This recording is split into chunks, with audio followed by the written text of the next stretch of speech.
আর সেই ডেট এমন যে পৃথিবীর কোন রাষ্ট্র কোন জায়গায় বন্যা, আগুন অথবা সংগ্রাম, আন্দোলন অথবা যুদ্ধের কারণে এই ডেট কখনো আগ পিছ হওয়ার কোনো সম্ভাবনা নেই। কোরআনে কারীম আল্লাহ তাআলা স্পষ্ট বলে দিয়েছেন, লিকুল্লি উম্মাতিন আজাল, লিকুল্লি উম্মাতিন আজাল, ইযা জাআ আজালুহুম লা ইস্তাখিরুনা মিনহু সাআতান ওয়া লা ইস্তাকদিমুন। मौत जिस दिन आ गई मुर्दा की हालत क्या हुई, रूह तन से उड़ गई मुर्दा की हालत क्या हुई। जब मलाकुल मौत आवेगे तुम्हारे सामने, फिर तुम्हें फुर्सत न मिलेगी लब हिलाने के लिए, फिर तुम्हें फुर्सत न मिलेगी लब हिलाने के लिए। कैसे कैसे ताजदारों पादशाह चल बसे, वो खजीना बाला खाना शानो शौकत क्या हुई। कैसी कैसी खूबसूरत रानियां शहजादियां, तन बदन सब गल गया है शक्ल सूरत क्या हुई।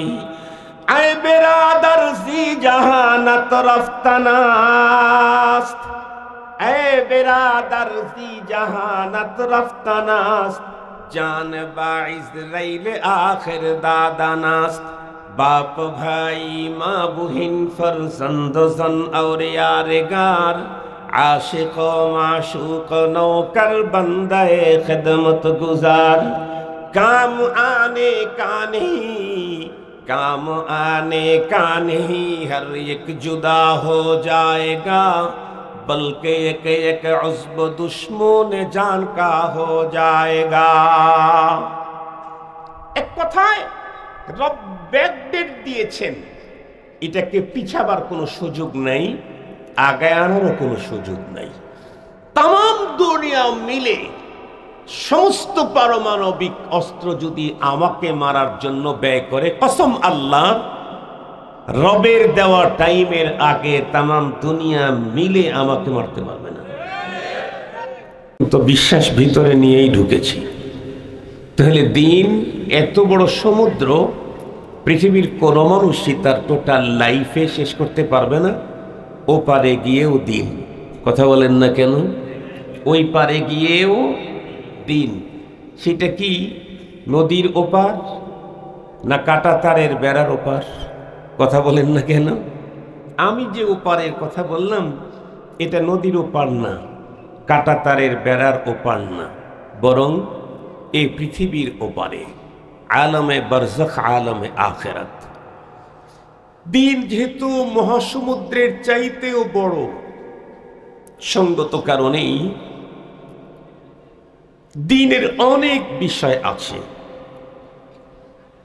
তবে মানুষকে দিনের যেই সাবজেক্টের উপরে কথা বলার কথা বলে একত্রিত করা হয়, ওই সাবজেক্টের, দিনের ওই সাবজেক্ট নিয়ে ওই জায়গায় আলোচনা করা ইনসাফ। আজকে যেহেতু ইসলাহি আলোচনা, সঙ্গত কারণে আমাকে ইসলাহি আলোচনাটাই করতে হবে। দিনই আলোচনা হবে, বাট ইসলাহি। আমি আমার আলোচনাটাকে এভাবে আপনাদের খেদমতে উপস্থাপন করতে চাচ্ছি। আল্লাহ পাকের কাছে সাহায্য চাই। আল্লাহ এমন আন্দাজে আমার ভাইদের সামনে তোমার কোরআনের কথাগুলি উপস্থাপনের তৌফিক দাও, যাতে করে আমাদের প্রত্যেকের জীবনের ইনকিলাব ঘটে। আমিন বলেন।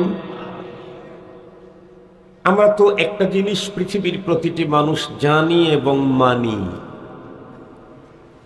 এবং এই ব্যাপারে তামাম ওয়ার্ল্ডের অতীতে, বর্তমানে, ভবিষ্যতেও দ্বিমত পোষণ করার একজন মানুষ কোনোদিন আসে নাই, এখন নাই, কিয়ামত পর্যন্ত আসবে না।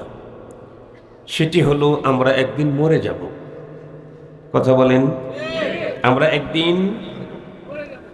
এই বিষয়টার উপরে দ্বিমত করার মতো কোনো মানুষ অতীতেও কি ছিল? ফেরাউন, ইবলিস? না, পৃথিবীর কেউ না। প্রত্যেকটি মানুষ এ কথা জানে এবং মানে, বিশ্বাস করে যে মৃত্যু আমার হবেই হবে। রবকে অস্বীকার করার লোকের অভাব নাই, সৃষ্টিকর্তাকে অস্বীকার করার লোকের অভাব নাই, কিন্তু স্রষ্টার এক সৃষ্টি মৃত্যু, এইটাকে অস্বীকার করবার মতো একজনও পৃথিবীতে আসে নাই, এখনো নাই, আসবেও না। এটা চিরাচরিত সকলের কাছে স্বীকৃত এক তথ্য, সেটা হলো আমরা নিশ্চিত একদিন মরে যাব। মরে যে যাব সে টাইমটা কি ফিক্সড হয়ে আছে, না আগামী বছর বাজেটের পরে হবে? কথা বলেন না কেন? মরে যে যাব এই তারিখটা কি ফিক্সড হয়ে গেছে, নাকি 30 সালের পরে ওই ব্যাপারে মিটিংয়ের পরে সিদ্ধান্ত নেওয়া হবে কার মরণ কবে? এরকম কি? কেমন? আমি যখন মার পেট থেকে পৃথিবীতে এসেছি, না তারও আগে আমার আসা এবং যাওয়ার টিকিট কমপ্লিট। আমাদের এখানে মোহাম্মদুল্লাহ ভাই আছে, অনেক বড় হজের ব্যবসা করে, তাই না? মোহাম্মদুল্লাহ ভাই চিনেন না? আগামী দিনের ভাবি এমপি না দেবর এমপি? ভাবি এমপি। আমরা দোয়া করি আল্লাহ তাআলা খেলাফত যেন প্রতিষ্ঠা করে দেয়, যতটুকু পারি। হয়তো অনেক কিছু পারবো না, কিন্তু ওই যে কোনার ব্যাঙ নাকি পেশাব করে দিয়েছিল পানি নিবাবার জন্য, আমি হাদিস বলি নাই, তফসিরও বলি নাই, বলছি নাকি। শব্দ যেভাবে বলি সেভাবে মনে নিবেন, এর সাথে বেশি নিয়েন না। কোনার ব্যাঙ নাকি হযরতে খলিলুল্লাহর জন্য আগুনে পেশাব করে দিয়েছিল, নাকি বলেছি। তো ওই রকম আমরা কিছু করতে পারবো না, তবে আমরা এতটুকুন তো করবই, যারাই দ্বীনের জন্য, ইসলামের জন্য সামনে আসে, আমি আমার জায়গা থেকে যতটুকুন শক্তি টোটালটাই ব্যয় করতে থাকবো ইনশাআল্লাহ। তো যে কথা বলতেছিলাম, কি জানি একটা কথা বলতেছিলাম, মাথার থেকে চলে গেল। কিন্তু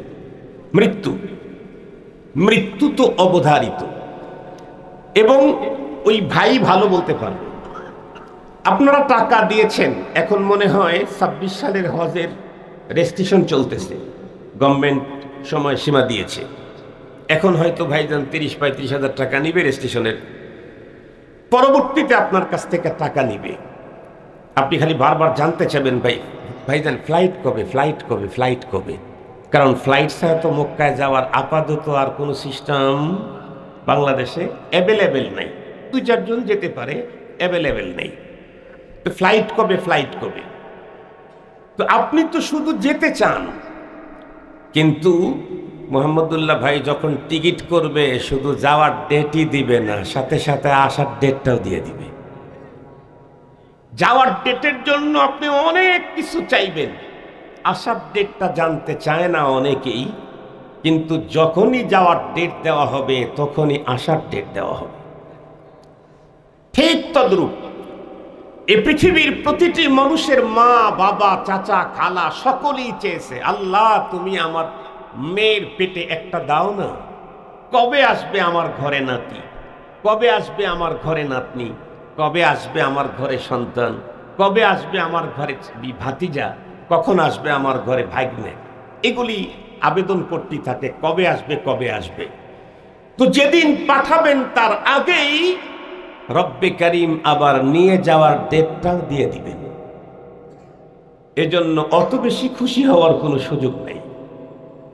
যখন পাঠানের ডেট, তখনই ব্যাক ডেট, চলে যাওয়ারও ডেট। প্রতিটি মানুষ পৃথিবীতে এসেছি চলে যাওয়ার ডেট নিয়ে এসেছি, আর সেই ডেট এমন যে পৃথিবীর কোনো রাষ্ট্র, কোনো জায়গায় বন্যা, আগুন অথবা সংগ্রাম, আন্দোলন অথবা যুদ্ধের কারণে এই ডেট কখনো আগ পিছ হওয়ার কোনো সম্ভাবনা নেই।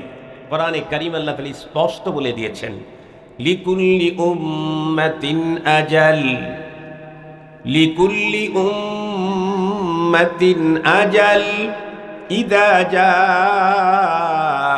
আজালুহুম লা ইস্তাখিরুনা মিনহু साअतन वला यस्तक़दिमून। मौत जिस दिन आ गई मुर्दा की हालत क्या हुई, रूह तन से उड़ गई मुर्दा की हालत क्या हुई। जब मलाकुल मौत आवेगे तुम्हारे सामने, फिर तुम्हें फुर्सत न मिलेगी लब हिलाने के लिए, फिर तुम्हें फुर्सत न मिलेगी लब हिलाने के लिए। कैसे कैसे ताजदारों पादशाह चल बसे, वो खजीना बाला खाना शान शौकत क्या हुई। कैसी कैसी खूबसूरत रानियां शहजादियां, तन बदन सब गल गया है शक्ल सूरत क्या हुई। ऐ बिरादर सी जहानत रफ्तनास्त, ऐ बिरादर सी जहानत रफ्तनास्त, जान बाइज़राइल आखिर दादानास्त। बाप भाई माँ बुहिन फरजंद जन और यारगार, आशिक माशूक नौकर बंदे खिदमत गुजार। काम आने का नहीं, काम आने का नहीं, हर एक जुदा हो जाएगा, बल्कि एक एक उज़्ब दुश्मन जान का हो जाएगा। एक কথায় রব ব্যাকডেট দিয়েছেন, এটাকে পিছাবার কোনো সুযোগ নাই, আগায় আনারও কোনো সুযোগ নাই।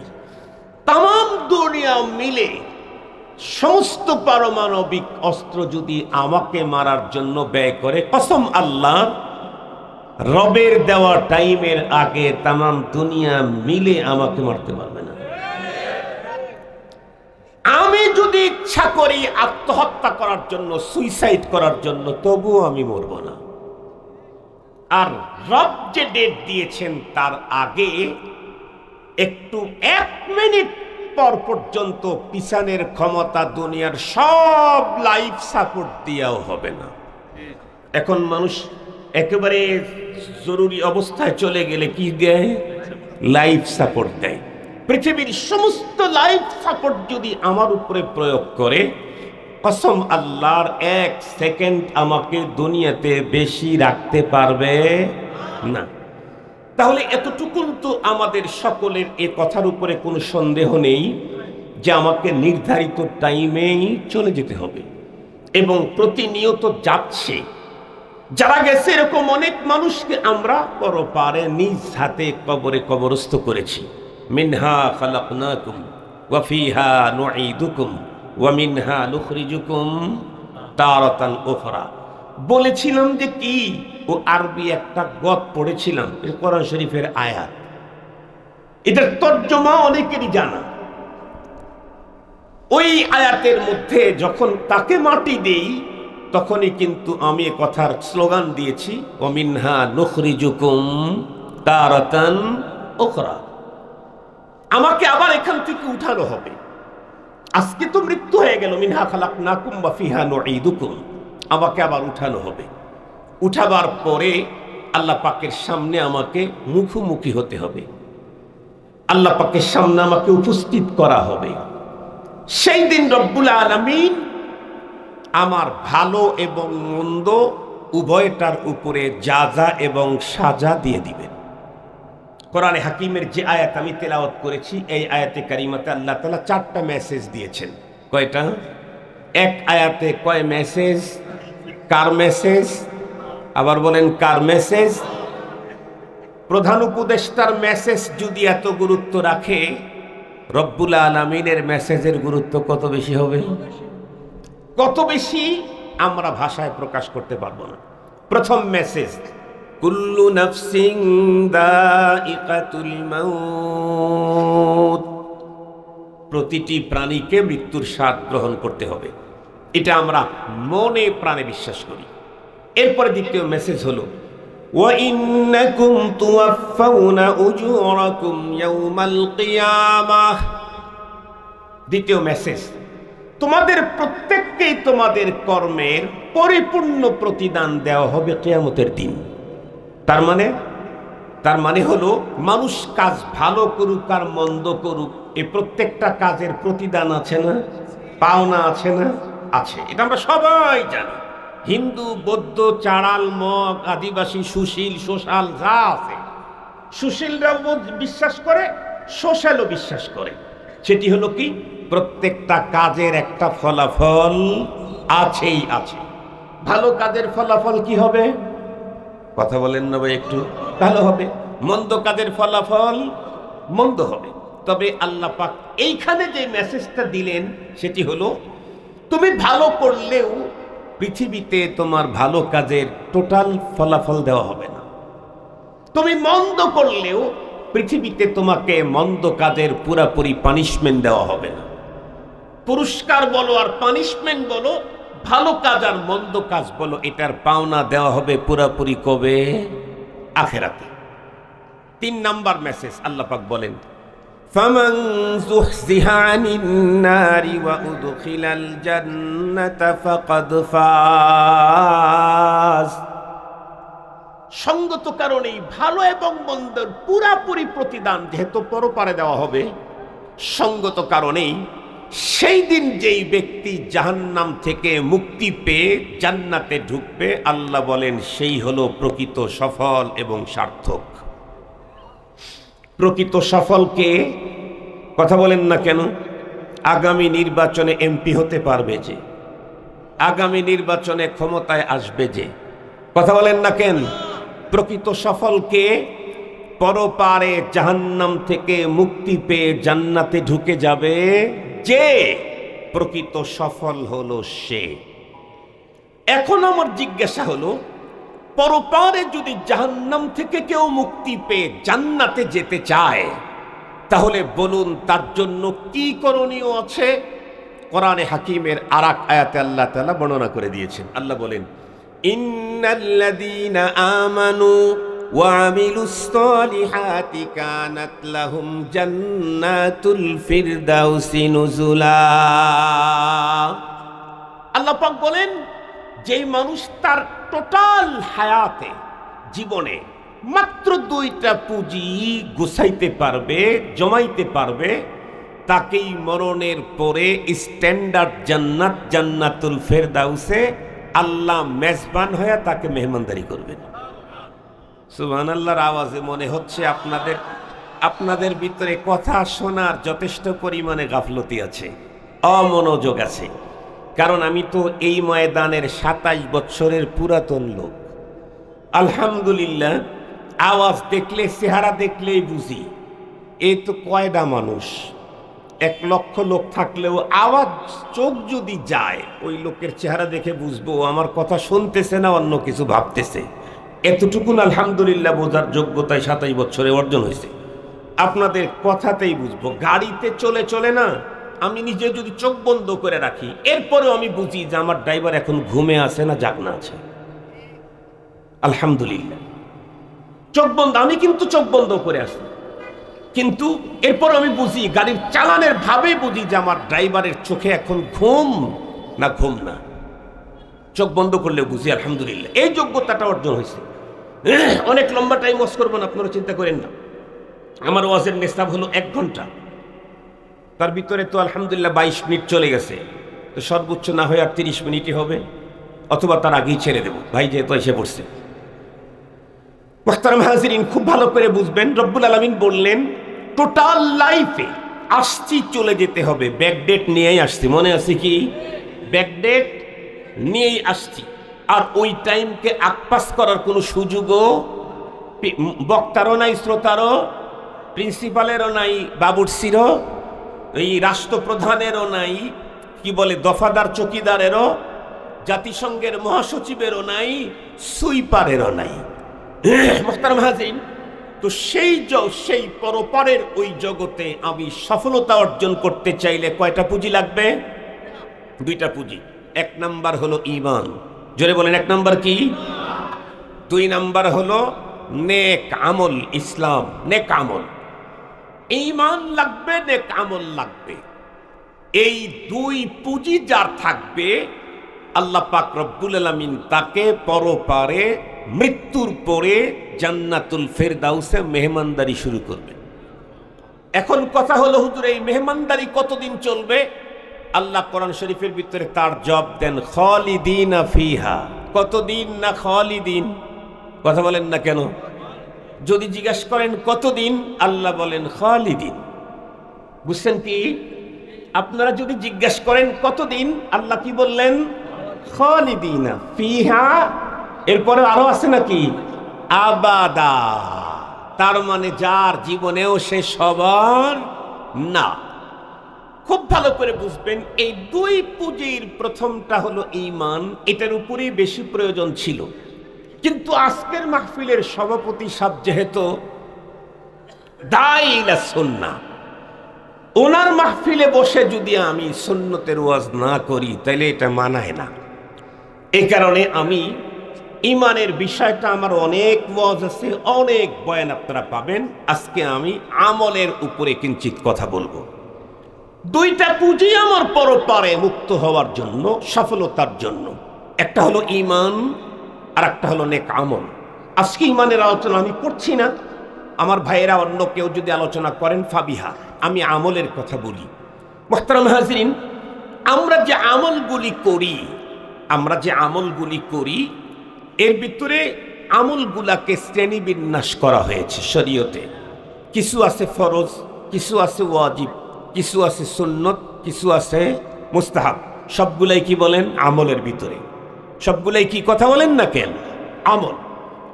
ফরজ যেমন নামাজ, রোজা, হজ, যাকাত, এগুলি ফরজ না? এগুলা হলো ফরজ এবং প্রত্যেকের জন্য ফরজ।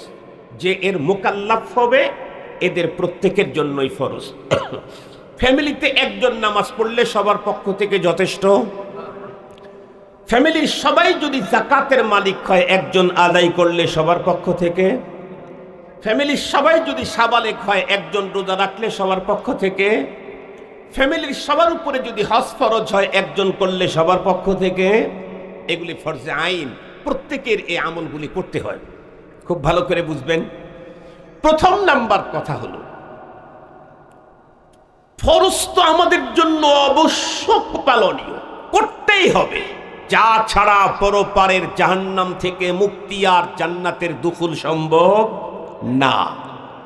এখন আমি জিজ্ঞেস করি, যেই ফরজগুলি বড় বড় মোটা দাগের, সেই ফরজগুলি আমরা সবাই পালন করার যোগ্যতা রাখি কি না? এখানে কত পার্সেন্ট লোক হজ করেছেন? হাত উঠান তো দেখি। হাজি কতগুলা? ফরজ হজ করেছেন কয়জন লোক? একটু হাত তুলেন না যারা হজ করছেন। ফরজ হজ করেছেন এরকম কারা হাত একটু লম্বা করে করেন? লম্বা সফর করছেন বাংলাদেশ থেকে মক্কা মদিনা, দেখছেন আপনারা? হাত দেখেছেন তো? হাত নামান, হাত নামান। তাহলে এখানে অধিকাংশ মানুষের হজ যে ফরজ, যে পুঁজি, এই পুঁজিটা ওনাদের, কথা বলেন, অ্যাকাউন্টে নেই। কেন নেই? বলে হুজুর এই ব্যাংকের ওনাদের কি নাই জানি বলে, অ্যাকাউন্টই খোলা হয় না, ওনাদের উপরে ফরজ হয় নাই, অথবা হয়েছে করে নাই। আচ্ছা, যাকাত দিয়েছেন রমজান মাসে, কত লোক হিসাব করে পাই টু পাই কত লোক এখানে যাকাত আদায় করেছেন? ফিতরার কথা বলি নাই, যাকাত। আমার মনে হয় হাত আরো কম উঠবে।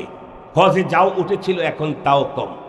আচ্ছা, জিহাদ করেছেন কতগুলা লোক? জিহাদ একেবারে স্টেজ থেকে শুরু করে নিয়ে জিহাদিয়ান বাংলাদেশে অনেক আছে।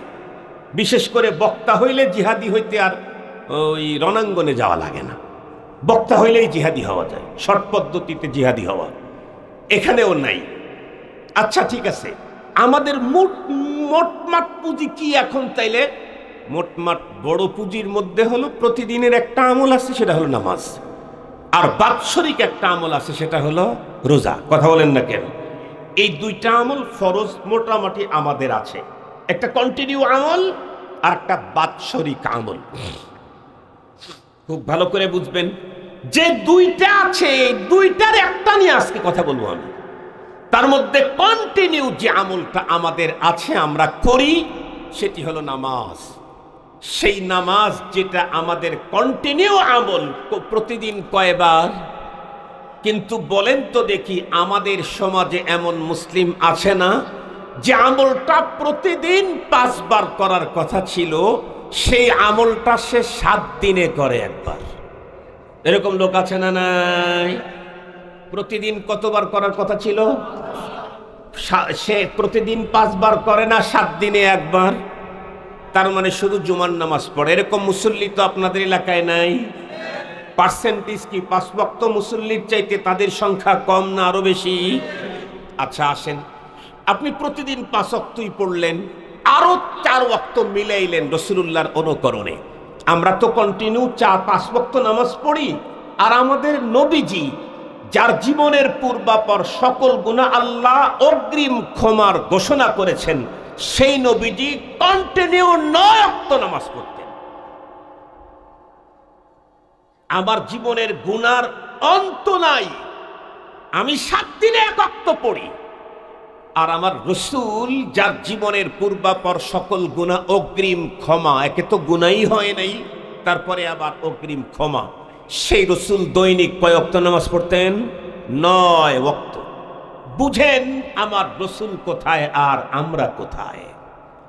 এবার আসেন, এই যে একটা ফরজ নামাজ, এটা মোটামুটি আমাদের সকলেরই অ্যাকাউন্টে আছে, কিছু না কিছু আছে, কিন্তু এই নামাজের হালতটা কি, নামাজের খবরটাই কি?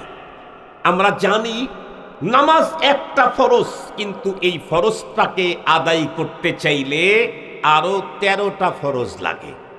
নামাজের বাহিরে ভিতরে, কথা বলেন, নামাজের বাহিরে ভিতরে নামাজের ওয়াজিব 14টি, কথা বলেন, নামাজের ওয়াজিব 14টি। এই 13 আর 14 কত? 27।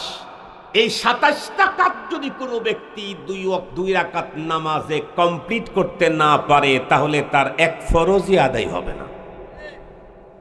এরপরে আরো আছে 51টা সুন্নত, কথা বলেন, আরো আছে 51টা সুন্নত।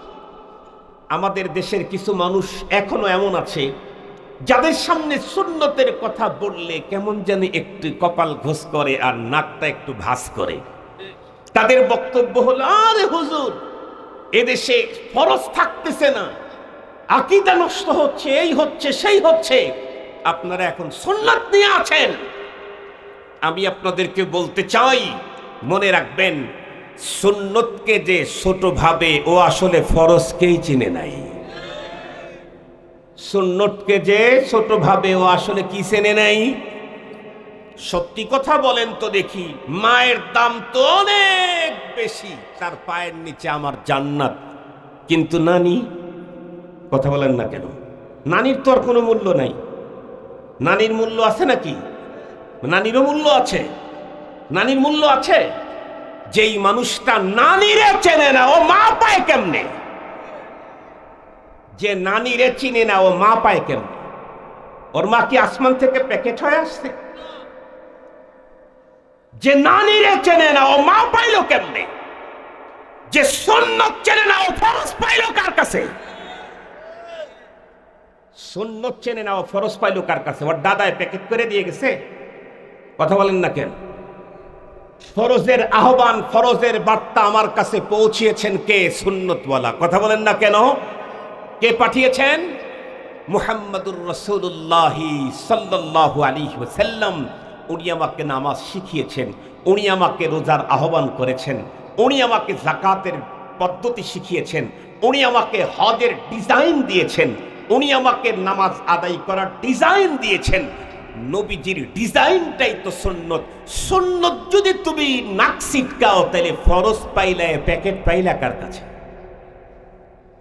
এর চাইতেও বড় কথা হলো, মনে রাখবেন, সুন্নত হলো তাকমিলাতুল ফারাইজ। সুন্নত হলো ফরজকে পরিপূর্ণ করে। যেই লোকের সুন্নত নাই, তার ফরজই নাই। কেমনে? আমি আপনাদেরকে একেবারে হাতে কলমে চেয়ার থেকে উঠে আপনাদেরকে দেখায় দিচ্ছি, এখন দেখায় দিচ্ছি। আমি তার আগে মাসআলাটা বলি। নামাজের ভিতরে বলেন তো দেখি, একটু ভুল টুল হইলে সৌসেদা দিলে নামাজ সহি হয় না? হয় না? রোজার মধ্যে ভুল হইলেও তো সৌসেদা দিলে রোজা ঠিক হয়ে যায়, তা হয় না? রোজার ভিতরে ভুল হইলে সৌসেদা দিলে রোজা ঠিক হয় না?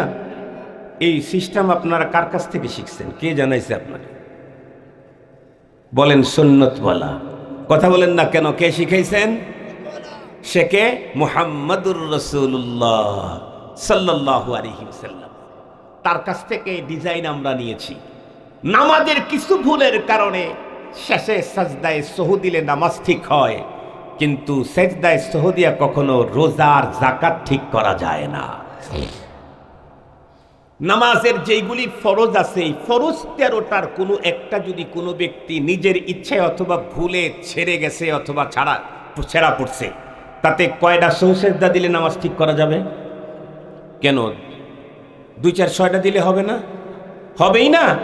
কি করতে হবে? নামাজ আবার নতুন করে ঘুরে পড়তে হবে। ওয়াজিব যদি নিজের ইচ্ছায় ছেড়ে দেয়, তাহলে কয়টা সহু-সেজদা দিলে নামাজ ঠিক হয়ে যাবে? আরে কথা বলেন।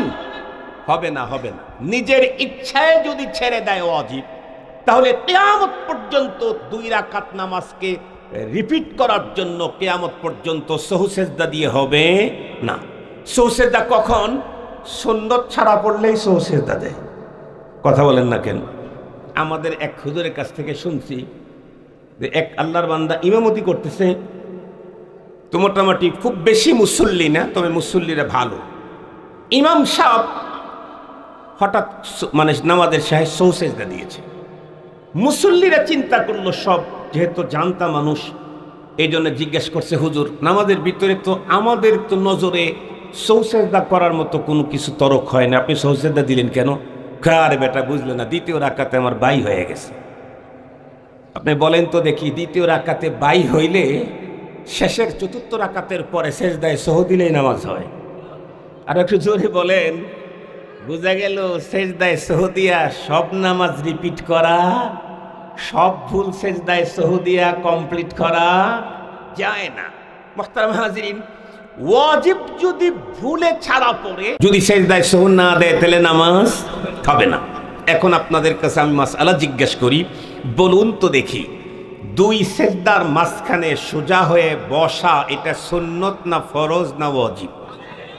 ওয়াজিব। রুকু থেকে সোজা হয়ে দাঁড়ানো এটা সুন্নত না ফরজ না ওয়াজিব? ওয়াজিব। কতটুকুন পরিমাণ সোজা হয়ে বসতে হবে, দাঁড়াতে হবে? কমপক্ষে 1 তসবিহ পরিমাণ। 3 তসবিহ পরিমাণ যদি আপনি দাঁড়ান বসেন, সেটা হবে সুন্নত মুস্তাহাব।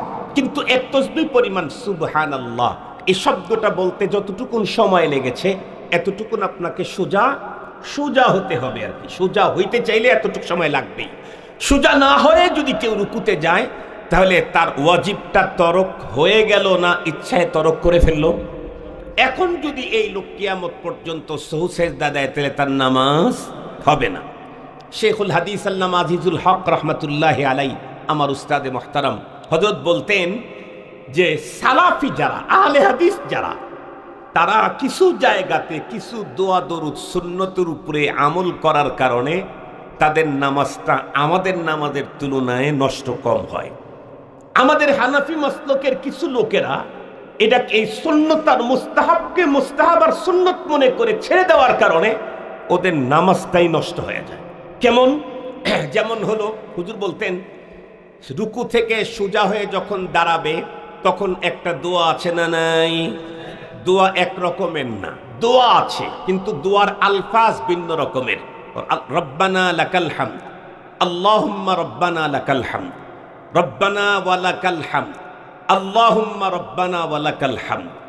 তারপরে আছে রব্বানা লাকাল হামদ হামদান কাসীরান তাইয়িবান মুবারাকান ফীহি। এখন আপনারা বলেন, যেই লোকটা রুকু থেকে সোজা হয়ে রব্বানা লাকাল হামদ হামদান কাসীরান তাইয়িবান মুবারাকান ফীহি বলল, এই লোকের এই ওয়াজিব তরক খাওয়ার আর কোনো সুযোগ, আর জোরে বলেন, কোনো সুযোগ, কোনো সম্ভাবনা থাকলো না। যে পড়লো না তার কি হলো, এটা একটু পরে বলি। 2 রুকুর মাঝখানে, 2 সেজদার মাঝখানে দোয়া আছে না নাই? আল্লাহুম্মা গফিরলি ওয়ারহামনি ওয়াহদিনি ওয়াআফিনি ওয়ারযুকনি। কয়টা দোয়া আবেদন? কথা বলেন, কয়টা আবেদন? আমার রাসূল তো আমাদেরকে বড় বিচক্ষণতার সাথে আমার আবেদন এহকাল আর পরকালের সব চাওয়া পাওয়া দুই সেজদার মাঝখানে ঢুকায় দিয়েছেন। সুবহানাল্লাহ বললেন না? যে আমার উম্মতের একজন এক রাকাত নামাজেই যেন সে একজনও দুনিয়া আখিরাতের কল্যাণ থেকে বঞ্চিত না হয়। বাইনা সিজদাতাইন, দুই সিজদার মাঝখানে এমন জামে আবেদন আমার রাসূল আমাকে শিখিয়ে দিলেন। আল্লাহুম্মা ফিরলি, আল্লাহ আপনি আমাকে মাফ করেন। ওয়ারহামনি, আল্লাহ আপনি আমাকে দয়া করেন। তারপরে ওয়াহদিনি, আল্লাহ আপনি আমাকে হেদায়েত দান করেন। তারপরে ওয়ারজুকনি, আল্লাহ আপনি আমাকে রিজিক দান করেন। ওয়াআফিনি, আপনি আমাকে সুস্থ রাখেন। বলেন তো দেখি, এই পাঁচটা যদি কারো হকে কবুল হয়, দুনিয়া আর আখেরাতে এক্সেস কিছু লাগে কি? সেই দোয়াটা ঢুকায় দিছেন কোন জায়গায়? বাইনা সিজদাতাইন, দুই সিজদার মাঝখানে। বান্দা আল্লাহর সবচাইতে নিকটবর্তী হয় হলো সিজদার মুহূর্ত। পৃথিবীর কোন মানুষ আল্লাহ পাকের সবচাইতে কাছাকাছি অবস্থান নাই হলো নামাজে। সেই নামাজের সবচাইতে গুরুত্বপূর্ণ অধিক নৈকট্যতা আল্লাহ পাকের বান্দার হয় হলো সেজদায়। মুসলমান খুব ভালো করে বুঝবেন। এই কারণেই তো আমাদের পয়গম্বর মহানবী সাল্লাল্লাহু আলাইহি ওয়াসাল্লাম দুই সিজদার মাঝখানে প্রতিটি উম্মতদেরকে তার নামাজের দুই সিজদার মাঝখানে দুনিয়া আখিরাতের কমপ্লিট সফলতা অর্জনের আবেদন যাতে মঞ্জুর অবশ্যই হয়, এমন একটা মুহূর্তে দরখাস্ত ঢুকিয়ে দিলেন, যেই মুহূর্তে বন্ধুরা আমার দরখাস্ত নাকচ করবার কোনো সম্ভাবনাই নাই। আল্লাহুম্মা গফিরলি ওয়ারহামনি ওয়াহদিনি ওয়াআফিনি ওয়ারজুকনি। বলুন তো দেখি, কোনো একজন মুসল্লি নারী হোক আর পুরুষ হোক, সে যদি দুই সেজদার মাঝখানে এই দোয়া পড়তে থাকে, এই লোকের বন্ধুরা আমার দুই সেজদার মাঝখানে সোজা হয়ে বসার ওয়াজিব তরক খাওয়ার কোনো সম্ভাবনা থাকলো কি? নাই। খুব ভালো করে বুঝবেন। পক্ষান্তরে যেই সমস্ত মুসল্লি নারী আর পুরুষেরা রুকু থেকে সোজা হয়ে দাঁড়ানোর দোয়া, যেটা সুন্নত মুস্তাহাব দোয়া আছে, এই বন্ধুরা আমার দোয়াটা যে ছেড়ে দিল, এই দোয়া ছাড়ার কারণে অনেকের বন্ধুরা আমার ওয়াজিবটা তরক হয়ে গেল। দুই সেজদার মাঝখানে যে দোয়া পয়গম্বর শিখিয়েছিলেন, এই দোয়াটা ছেড়ে দেওয়ার কারণে অনেক মুসল্লির দুই সেজদার মাঝখানে সোজা হয়ে বসার ওয়াজিবটা তরক হয়ে গেল।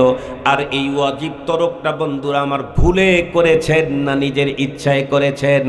নিজের ইচ্ছায় করার কারণে তার জিম্মায় সেজদা ওয়াজিব হয়েছিল, কিন্তু উনি তো জানেনই না। উনি তো মনে করেছেন সেজদা তো করেছি, রুকু তো করেছি, সিজদা তো করেছি, আর তো কোনো সেজদার দরকার নাই। সঙ্গত কারণে লক্ষ লক্ষ নয় কোটি কোটি মুসল্লি আজকের পৃথিবীতে এমন আছে, খানায় কাবা মক্কা মদিনা হারামাইন শরীফাইনের ভিতরে নিজে নিজে নামাজ পড়তে গিয়েও এই দুই জায়গায় সুন্নত ছেড়ে দেওয়ার কারণে, তার ওয়াজিব ছাড়া পাওয়ার কারণে তার নামাজ হয় নাই।